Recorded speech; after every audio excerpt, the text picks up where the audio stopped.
Alors nous sommes au milieu du CIP, le Centre international de presse, aménagé ici à l'hôtel Horaci d'Alger, où se trouve donc la majorité des journalistes nationaux et étrangers qui ont été accrédités. Ce matin, donc, nous avons noté la visite du ministre de la Communication, Hamid Green, qui a souligné l'importance de ce scrutin et l'importance aussi de la participation, mais aussi il a souligné qu'il a rendu donc visite, il s'est rendu à la chaîne de télévision nationale, à l'ONTV, il s'est rendu à la radio nationale et à l'agence officielle, l'APS.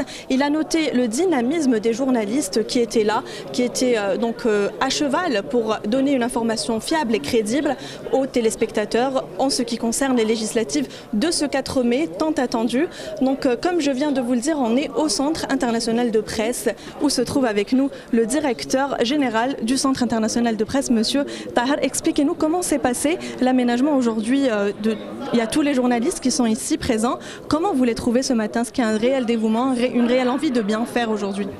Bonjour.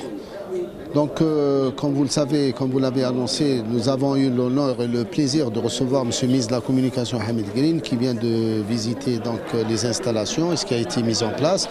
Comme vous le voyez, vous avez toutes les commodités qui ont été mises en place à la disposition du journaliste national ou étranger. Donc il y en a quelque chose comme 1000 globalement qui ont été annoncés tout à l'heure par M. le ministre. Donc il y a des correspondants étrangers, il y a des journalistes nationaux. Les salles de rédaction, les outils de travail sont mis à leur place, à leur disposition, comme vous le voyez si bien. Ils ont des outils de travail, des cyber, une salle de rédaction, de l'internet, des laptops donc, comme instrument de travail. Et ici vous avez également donc, les équipements techniques de production et de post-production, de montage et tout ça qui ont été également mis à la disposition des journalistes pour faciliter leur travail de couverture médiatique. Ils peuvent faire des émissions, ils peuvent faire des couvertures et nous leur donnons le produit clé en main, si vous voulez, prêt à être diffusé pour attaquer les différents continents, les différents satellites à destination de leurs chaînes respectives. Est-ce que nous pourrions peut-être avoir des estimations tout au long de la journée, aujourd'hui et demain? Des estimations de quoi? De taux de participation par exemple. Ça c'est le ministère de l'Intérieur qui le gère. Nous espérons un fort taux de participation, mais nous le saurons tout à l'heure. Merci beaucoup. Je rappelle que vous êtes le directeur du Centre international de presse, là où nous sommes aujourd'hui.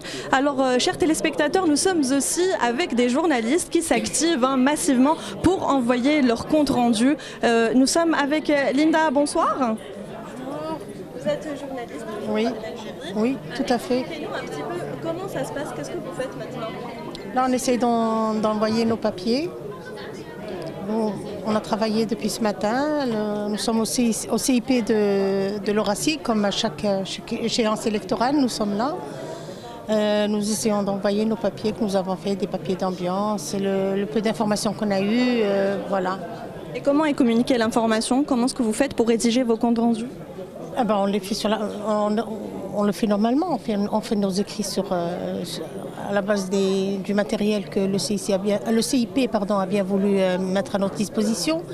Donc on essaie de rédiger sur ça. Nous avons le site de l'APS aussi qui nous donne des informations. Sinon nous suivons les informations aussi concernant tout ce qui se fait à travers le territoire national, sur l'ambiance, sur le taux de participation. Voilà, donc on essaye de faire un tour d'horizon sur tout ça en attendant les résultats ce soir. Bon courage Linda. Donc ça c'était en ce qui concerne la presse nationale. Également nous avons pu avoir un journaliste étranger, Monsieur Célion, qui nous a contacté, nous a confirmé que ce matin ils avaient noté une participation assez faible. Ils ont fait le tour d'Alger Centre, Al-Harrach, El Biar, des quartiers populaires et des quartiers un petit peu moins populaires. Donc ils ont remarqué que la participation était assez faible. Voilà ce qu'on peut dire donc pour ce premier jour de vote, en attendant le résultat demain.